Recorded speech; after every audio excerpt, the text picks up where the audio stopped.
Hey guys, it's Lego with Lego Vids. Today we're going to be going over the Demon Hunter in the Diablo 3 beta during patch 15. We're going to be going over the different skills and abilities that he gains access to, and again, in the beta you can only level up to 13, so we'll be hitting everything that he can get up to level 13. To begin with, I'll go over the resource of a Demon Hunter.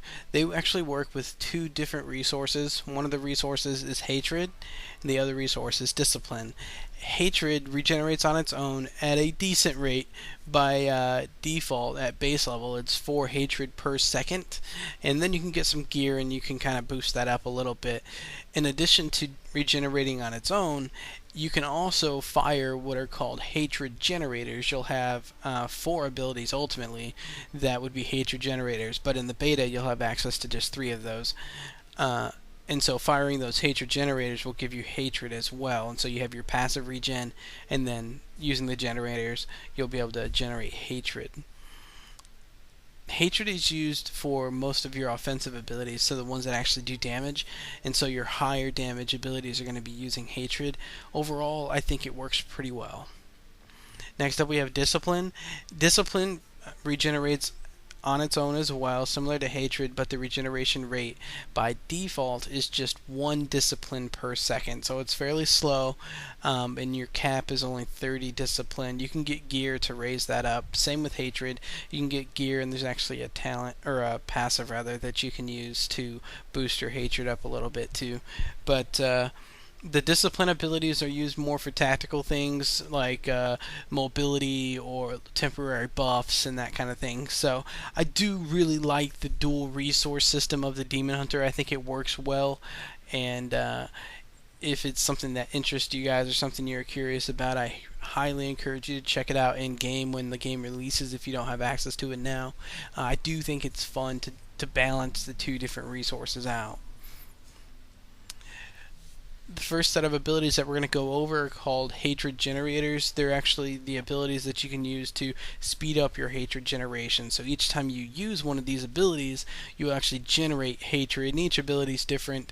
You have 3 hatred generators that generate just 3 hatred each, and then you have a 4th hatred generator that will actually generate 4 hatred, but I won't be able to go over that one in this video because it's not available in this version of the beta. The first thing that we're going to go over is Hungering Arrow. You gain access to this at level 1, and as I said before, it generates 3 hatred. One cool thing about the Demon Hunter that's different than the way that the Monk or the Barbarian generate their resource, if you remember, the Monk and the Barbarian actually have to hit a target, whether it's like a breakable target or if it's an actual enemy, to generate their resource. But the Demon Hunter is different. They don't actually have to hit anything to generate the resource with their generators. So if I use Hungering Arrow, even if I don't shoot at anything, I just shoot this shot in general, I still get 3 hatred from it. And so it's kind of a cool variation. In addition to, obviously, I have the passive generation as well.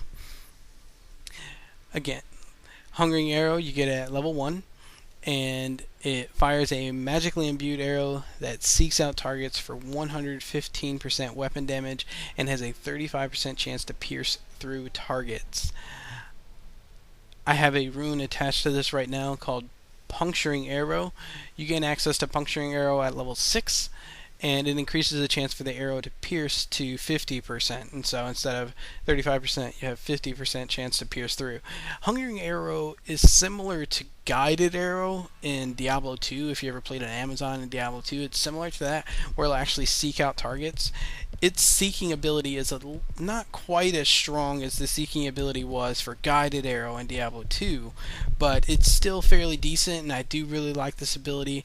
It's probably the favorite of the hatred generators for me personally that we have access to in the beta right now, and that I've actually played with. I do like it. I like the piercing aspect. I think it works well. So here's what it looks like in action. We'll take this rune off so you can see the difference, because sometimes the rune will change the way it looks. This actually looks more like a traditional Guided Arrow from Diablo 2. The rune added that sparkle effect. So I will be demoing this with the rune on because the effect really isn't that much different. And so let's check it out.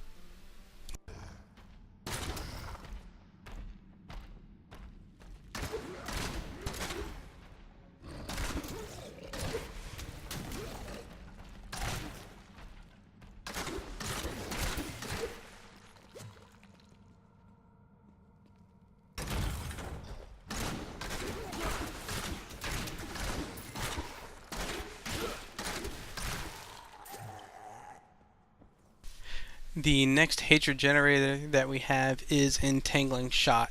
We gain access to this at level 3, and again, generates 3 hatred every time you shoot the shot.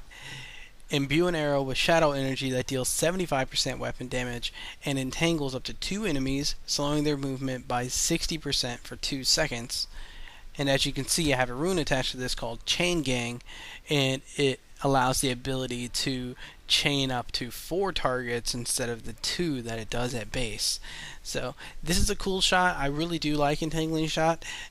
The snare of 60% is pretty strong. It does only last for 2 seconds, but that actually is a pretty decent amount considering how fast you shoot. And when you're using your hatred generator, typically you're using it several times back to back. In addition to that, while 75% weapon damage may not seem like very much, it's actually 75% weapon damage to every enemy that the Entangling Shot hits. So if you entangle 2 enemies, that's 75% to each of those. And then if you hit 4 enemies because you have Chain Gang, it's 75% to 4 of the enemies. And so that's not bad at all considering this is a hatred generator. You can spam it forever. In addition to that, the chaining effect of this is kind of cool because when it chains enemies together, they can't separate from each other. And so, like if you have some really fast enemy and then a really slow enemy, and you chain them together because they happen to be close enough that the Entangling Shot would jump between them, the slow enemy would be attached to the fast enemy, and the fast enemy wouldn't be able to go away from him. And so it's really good at controlling groups, and so I do like this. It's a fun shot to use.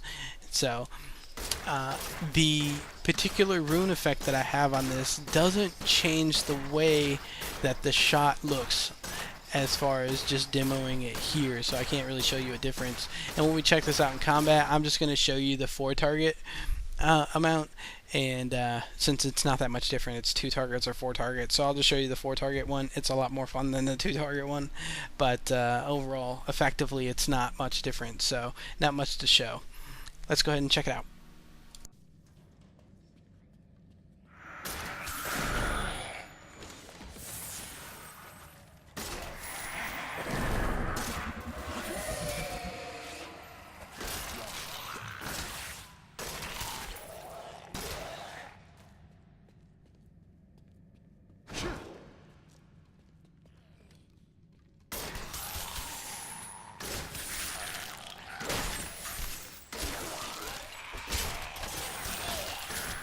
You won't survive that.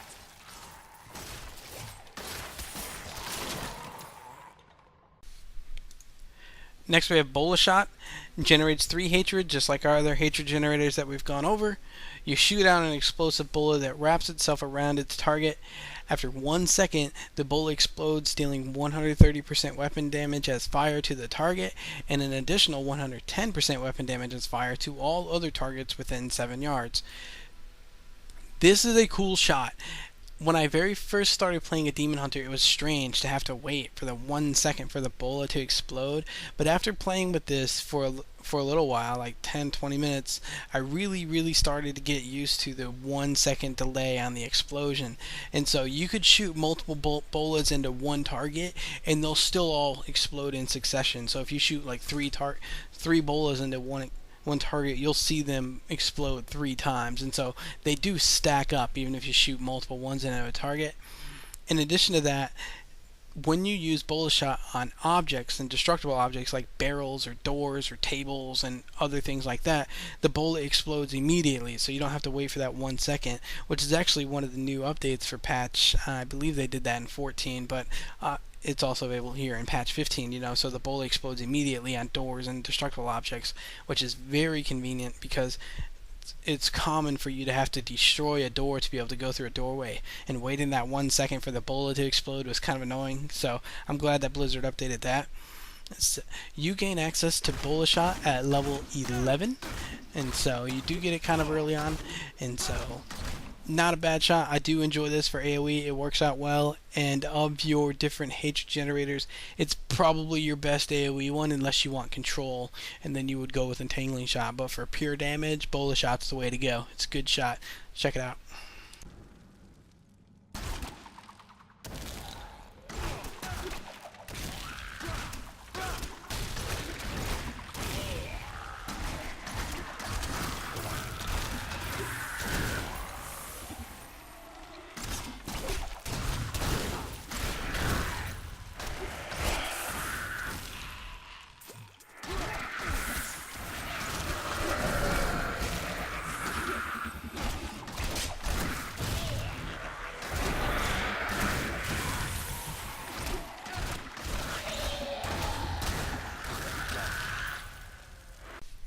Next up, we're going to move on to our hatred spenders. The first one that we're going to go over is Impale. You gain access to this at level 2. It costs 25 hatred. Remember, your max hatred at base is 125. And so it costs 25 hatred. Impale a target for 250% weapon damage. That's actually a lot of damage. 250% is pretty high. And so this is a very strong hatred spender as far as strictly damage goes. It is single target, and so that's important to remember. But as far as just doing single target damage, 250% is nothing to be ashamed of. That is great. I also have a rune attached to this right now, and it's called Impact. You gain access to the Impact rune at level 7. And it makes it so Impale has a 65% chance to knock the target back and stun it for 1.5 seconds. The Impact rune is fantastic for fighting anything that is stunnable, especially if it's a difficult monster that you're fighting. So any kind of boss level or elite level monster that is stunnable, Impale with the Impact rune gives you a lot of control, and so it ends up working out well.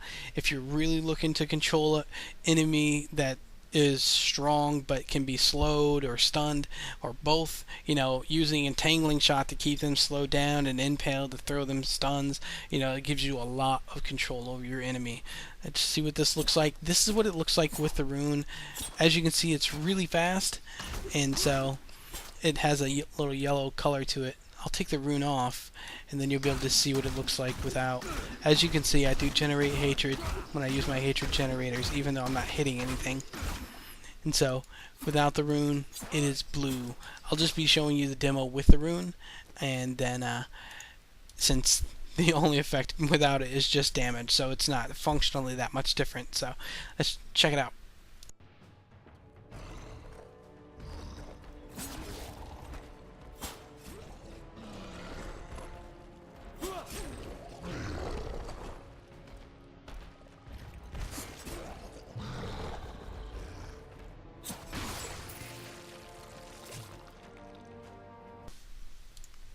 Next we have Rapid Fire.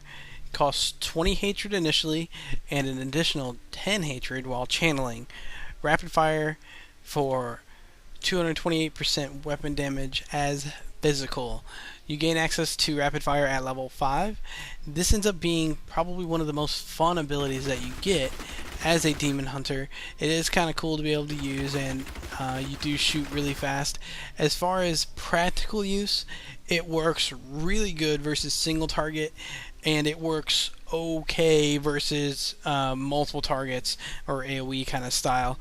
In the beginning, as you're leveling up, this is pretty much going to be the very first real AoE option that you get, because you do get this at level 5, and then you don't get another real AoE option until, you have Bola Shot at level 11, and then you have another actual Hatred Spender at level 12 that you get, which is a true AoE. And so you'll be using Rapid Fire for AoE at least early on in the game, and then later you'll get like a real spell for that. So again, this is what Rapid Fire looks like. Best for single target, but does work well for AoE if needed. I'm going to go ahead and show you the rune effect of this as well. It's called Withering Fire. You gain access to Withering Fire rune at level 11, and it's going to change the ability so it only costs 5 hatred initially, and then it's going to change the damage, so instead of physical damage it'll be fire damage as well. And so for whatever reason you need to change your damage up, this is a good way to do that, to change from physical to fire, and so it's good, and I'm sure that'll be useful in later difficulties when we're up against different kind of resistances. But at this level, it's not really functionally that much different, other than it's a little bit cheaper to use, and it does change the graphic a little bit, so they're actually flaming arrows, so I do like that. And of course it's cheaper, so you can use it for longer. So overall, I like this ability. Let's see it in combat.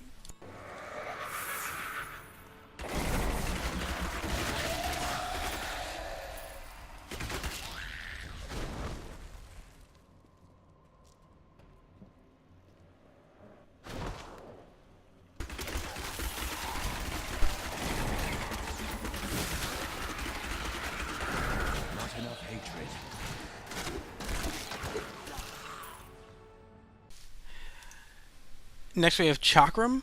costs just 10 hatred, and you fire a swirling chakram that does 150% weapon damage as physical to enemies along its path. I believe this is chakram as the pronunciation. Some people will say chakram, but I think it's actually chakram. But I'm sure 400 people can correct the pronunciation of that. This is a cool ability. I really, really like this ability. It's probably my favorite of the Demon Hunter at this level, considering I don't have access to everything. But at this level, I love this ability. I think it's a lot of fun. It does take some practice to learn how to really aim this. As you can see, it's got a weird path. And so it does take some practice to really be able to aim it well and use it functionally well. It does have some hang-ups because if you're up against a wall or something like that, the chakram does disappear if it actually hits a wall. But as you can see, it can go through some objects, like these little objects here, it's going through with no problem. The cool thing is you can actually shoot off a lot of these because it's only 10 hatred and you have 125. You can really flood the screen with these things, and it acts as a fantastic AoE. It's probably one of the strongest that is available in the beta, and so just the area that it can cover is crazy, and it's 150% weapon damage, which is not bad at all. This is a cool ability. I like it a lot. One other neat thing about this ability is that it can travel up and down different levels. So for example, if you're up on top of a ledge and there's enemies down below you, like you would have to take stairs to get down to them or something, you can fire this and it will go down after them and hit them down there. And so that's a neat ability to be able to use. So if you have some dangerous enemies that are down below or even up above you, you can fire a chakram at them and it will jump up and down levels to hit them. So it's a cool ability. It's got a few hang-ups, but I like it. I think it works really well. You have to check it out in game and see if you like it for yourself.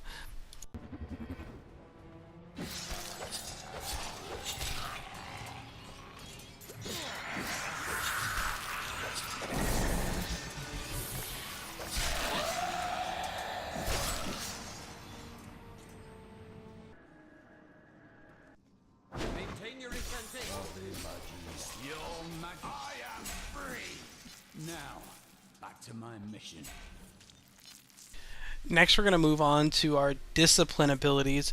Some of these are discipline spenders. Actually, most of them are. And then we have one that's just like a utility skill. But we'll go over that once we get there.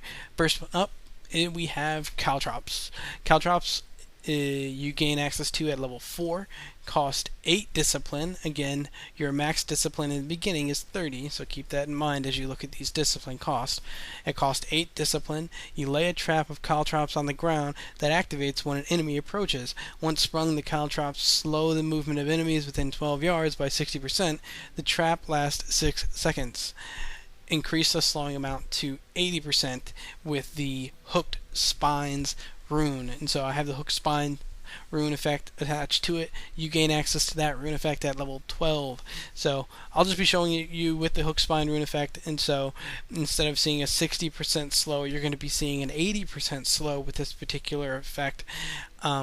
Functionally, it acts just the same. It's the same size trap and everything. This is what it looks like when you lay the trap down, and you can have multiples out, and it just drops at your feet. And then when an enemy walks into the radius of the trap, it triggers, and the graphic will change, so you can actually see that the trap is triggered, and that's when that 6-second timer counts down. As far as how long this trap stays on the ground, I'm not really sure. You guys can time it from when you saw this trap drop to when it disappears. But yeah, that's it. I think Caltrops is a cool spell. It's great for being able to kite enemies around, and it has saved my tail plenty of times. So I'm not sure if I'll find a place for it in my build later on once the game is fully released, but it is fairly strong, at least early on when you get it at level 4. It's a fantastic ability to be able to use. So let's check it out.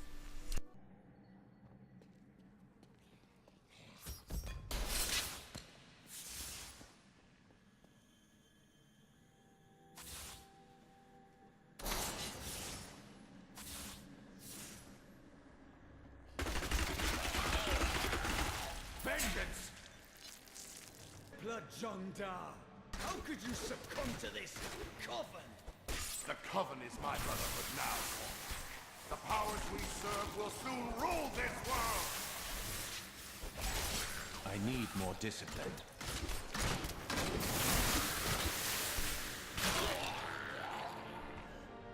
Please.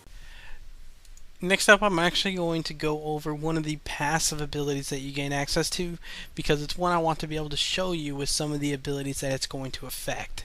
So this passive you gain access to at level 10, it's called Tactical Advantage. Whenever you use Vault, Smokescreen, or Backflip with Evasive Fire, you gain a 60% movement speed for 2 seconds. Now I haven't gone over Vault, Smokescreen, or Evasive Fire yet, but I'm about to. I will not be able to go over Evasive Fire in this video because we do not have access to that ability in the beta at this level cap of 13. You'll get it later on. I can't actually show you. I'll show you Evasive Fire, the tooltip for it, but you won't actually be able to use it in the beta at level 13. Here's Evasive Fire. You get it at level 14. It generates 4 hatred, which is a little bit different than the other hatred generators, which generate 3. But it can cost you 4 discipline if you have to backflip with it. You shoot for 125% weapon damage. If an enemy is in front of you at close range, you will also backflip away 15 yards. This was available to us in earlier versions of the beta before they changed the way or the levels that you learn different skills at, and so I did get a chance to use the Evasive Fire. It is a cool ability. I do really like it. It's fantastic for keeping you safe, and you know, the discipline cost rarely affects you. The fact that it generates 4 hatred instead of 3 is cool. Overall, I do like Evasive Fire. Just wanted to show you that real quick. I'm not going to go real in depth with it since I can't actually demo the skill for you, but that is Evasive Fire. So that's the skill it's talking about under the passive for Tactical Advantage. So with Tactical Advantage covered, let me go ahead and show you Smokescreen, which is the next skill. Smokescreen costs you 24 discipline. You gain access to Smokescreen at level 8, and again it does cost 24 discipline, which is expensive because you only have 30 discipline, so you're not going to be able to use this very often, but it doesn't have a cooldown, so it's just based on how much discipline you have. You vanish behind a wall of smoke, becoming momentarily invisible for 3 seconds. And remember, with this passive Tactical Advantage, it's going to give me like a little sprint too, so I'm going to be able to run at 60% movement speed. And so with the 3 seconds of momentarily invisible and the movement speed, I should be able to escape from whatever danger I need to. This is going to be really effective in hardcore. I anticipate a lot of people are going to use this. They may not have very many discipline spending skills on their bar and may opt to just keep Smokescreen out there so that if they do run into trouble, they do need to escape, they'll have that 3-second window that Smokescreen is going to give them. So if we use Smokescreen, you'll be able to check out and see what it looks like. I'm going to zoom out so you can actually see that I move pretty quick, but I do like the graphic. I'm only going to be able to demo it once here because I only have 30 discipline. So here it is. As you can see, I run pretty quick for at least that first 2 seconds. So it does work out well. I do like it using this with the passive of Tactical Advantage. And so let's see this in combat.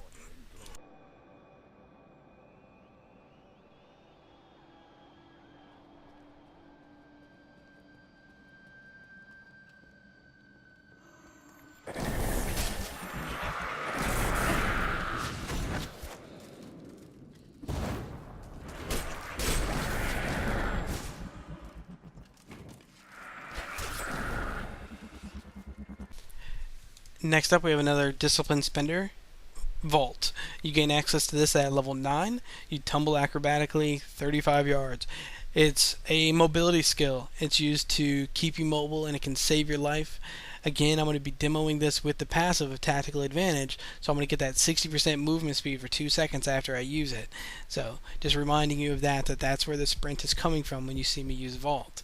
So this is a really good spell. It can actually jump through enemies. So if I was walled in, like if I had a wall here and a huge mess of enemies that were trying to kill me, I could vault through them and then run.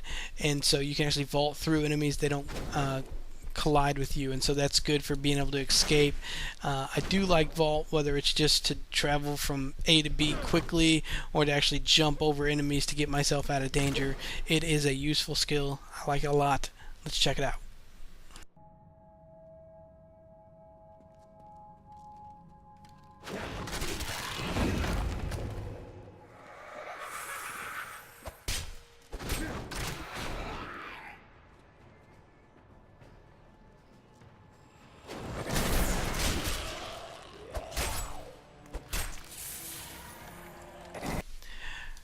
Next up, we have another discipline-based spell, but it doesn't actually cost discipline. It restores all of your discipline. It's called Preparation.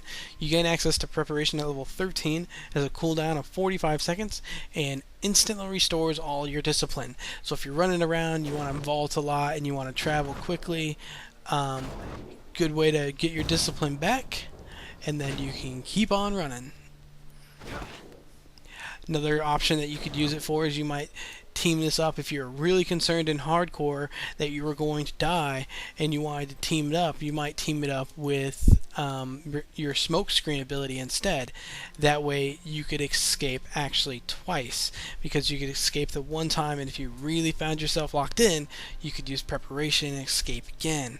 And so Preparation has its uses, and there's plenty of other discipline spenders that you'll get later on in the game, and you'll be able to team up Preparation with that to restore your discipline and get that back. And so it will be useful. There's not really any combat situation for me to display it in that would be any different than just displaying it here to give you an idea of what it's like. But overall, it's a cool ability. I think it will have its uses in later difficulties when you're really concerned with being able to get your discipline back, because you really need some sort of utility, whether it's I need to move faster or I need to be able to vanish more than once, whatever it is. Preparation is going to find its way into people's builds. Next up, we have a passive ability called Thrill of the Hunt. Every 10 seconds, your next bow attack will immobilize your target for 3 seconds. This is cool. If you're wanting extra control, as you can see, the Demon Hunter has a lot of abilities that can give him control. And so if you're going to try and build your Demon Hunter to be like maximum control build, this is probably one of the passives that you'll want to consider. So again, any of your bow attacks, so whether it's just like a normal hatred generator or like rapid fire or something like that, every 10 seconds that bow attack, when it hits an enemy, will actually root that enemy. And so it works out pretty well, especially if you're up against harder mobs that you're fighting, more so on single target than on actual AoE situations, because being able to root one mob in an AoE situation is pretty, it doesn't matter. That, and you don't have control over this root. It's just going to happen automatically every 10 seconds. Whatever the thing is that you shoot gets rooted. So you don't have control, so it is a little random in that aspect. But if you're fighting tough mobs, and especially if you're fighting like elites or bosses that are rootable, this would be pretty good passive to be able to use. I'm going to go ahead and show this to you and see what it's like.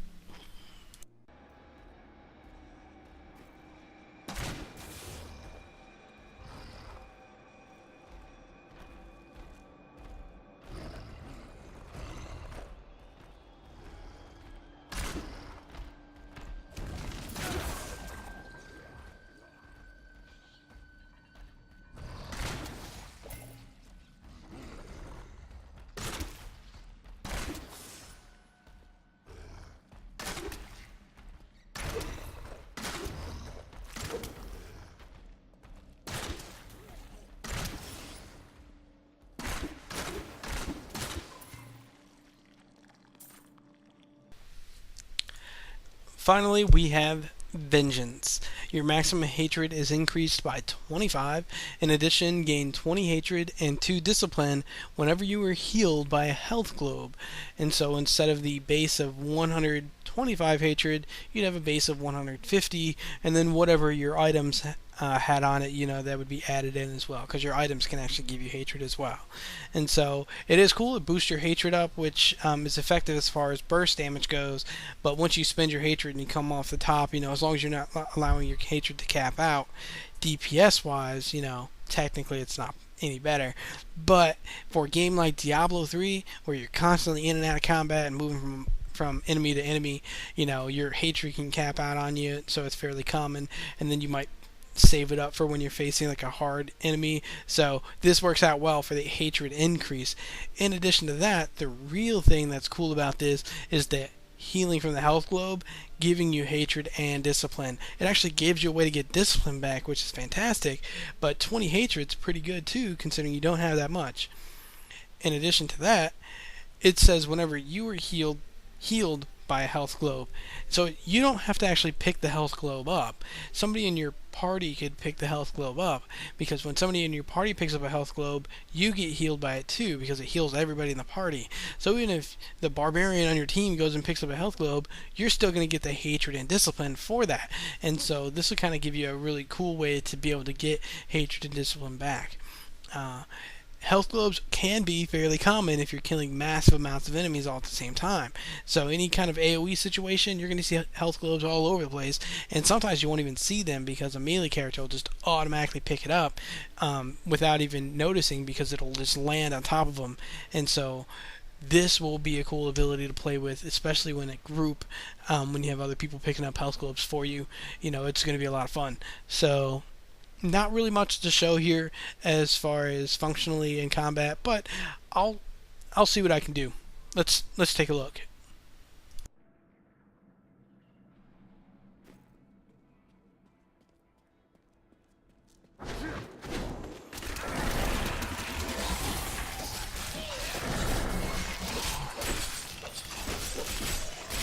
Feel my wrath.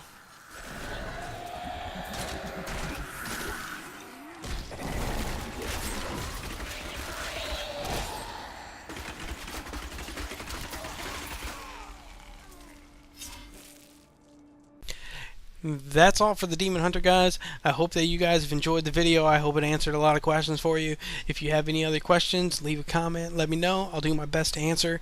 If there's any other Diablo 3 footage that you'd be interested in seeing, again, leave a comment, let me know. I'll see what I can do for you. Until next time, have a good one.